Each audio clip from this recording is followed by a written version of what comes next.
আমি ইনফৰমেশ্যন পাই পেলাই আজি আহিলোঁ। আমাৰ পুলিচ প্ৰশাসন আৰু আমাৰ মেজিষ্ট্ৰেট ছাৰো আহিছে লগত। আহি পেলাই আজি আমি জেগাবোৰ চালোঁ। আমাৰ MVI গোটেই গাড়ীবিলাক ইনভেণ্টৰী ইনস্পেক্ট কৰিলে।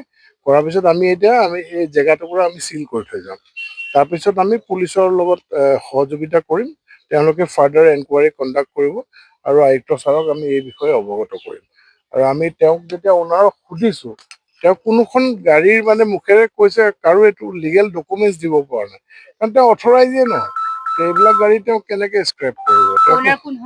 অনাৰে মাইনা বুলি কোনোবা এজন আছে। মাইনা বুলি ল'ৰা এজন আছে, এতিয়া এইখিনিতে আছে। ল'ৰাটো মাইনা বুলি এজন ল'ৰা আছে।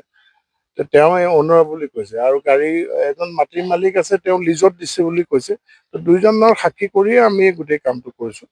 তো আমি এইটো ফাৰ্ডাৰ আইনমতে যি ব্যৱস্থা হয় তেওঁলোকৰ ওপৰত লোৱা হ'ব। সন্দেহজনক কিবা পাইছে নেকি?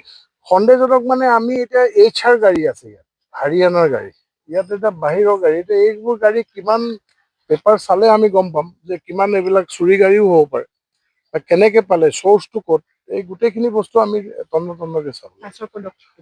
হয়। পাছৰ পদক্ষেপ আমি মই এজাহাৰ দিম। দ্বিতীয় হিচাপে মই এজাহাৰ দিম আমাৰ পুলিচ প্ৰশাসনক। তেওঁলোকেও নিজৰ ফালৰ পৰা ইনভেষ্টিগেট কৰিব। আমিও দ্বিতীয় অফিচৰ ফালৰ পৰা গাড়ীবিলাকৰ ৰেকৰ্ড ভেৰিফাই কৰিম আৰু ফাৰ্ডাৰ যি ওলাই তাৰ ওপৰত আমি একশ্যন লোৱা হ'ব।